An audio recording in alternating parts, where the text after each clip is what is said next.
കാശുണ്ടെങ്കിൽ, അല്ലെങ്കിൽ പണമുണ്ടെങ്കിൽ, അല്ലെങ്കിൽ ഇത്തരത്തിൽ എന്തുമുണ്ടെങ്കിൽ എന്ത് വൃത്തികേടും ചെയ്തതിനു ശേഷം ഇവരെയൊക്കെ നന്മമരങ്ങളാക്കി ചിത്രീകരിക്കുന്നു. ഇവരുടെ പ്രൊമോഷൻ വീഡിയോ വരുന്നു. ഇവർ പോകുന്നിടത്ത് ഈ പറഞ്ഞ ചാനൽ മൊബൈൽ ഫോണും ക്യാമറയുമായിട്ട് ഓടിച്ചെല്ലുന്നു, വീഡിയോ എടുക്കുന്നു.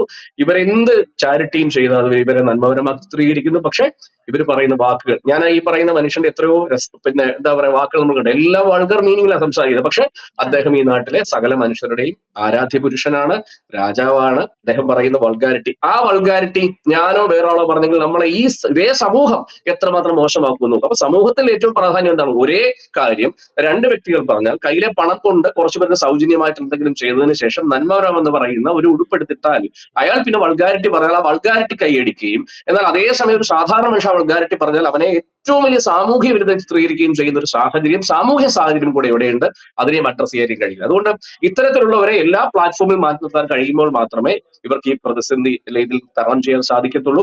അപ്പൊ അതുകൊണ്ട് ഒന്നാമത്തെ പ്രശ്നം, നിയമപരമായ പോരാട്ടത്തിൽ എത്രമാത്രം ഹണി റോസ് മുമ്പോട്ട് പോകാൻ പറ്റും എന്നുള്ളതാണ്. അങ്ങനെ പോയാൽ പ്രതികൾക്ക് ശിക്ഷ ലഭിക്കാൻ കഴിയുന്ന സാഹചര്യത്തിൽ നിയമമുണ്ടോ എന്നുള്ളതാണ്.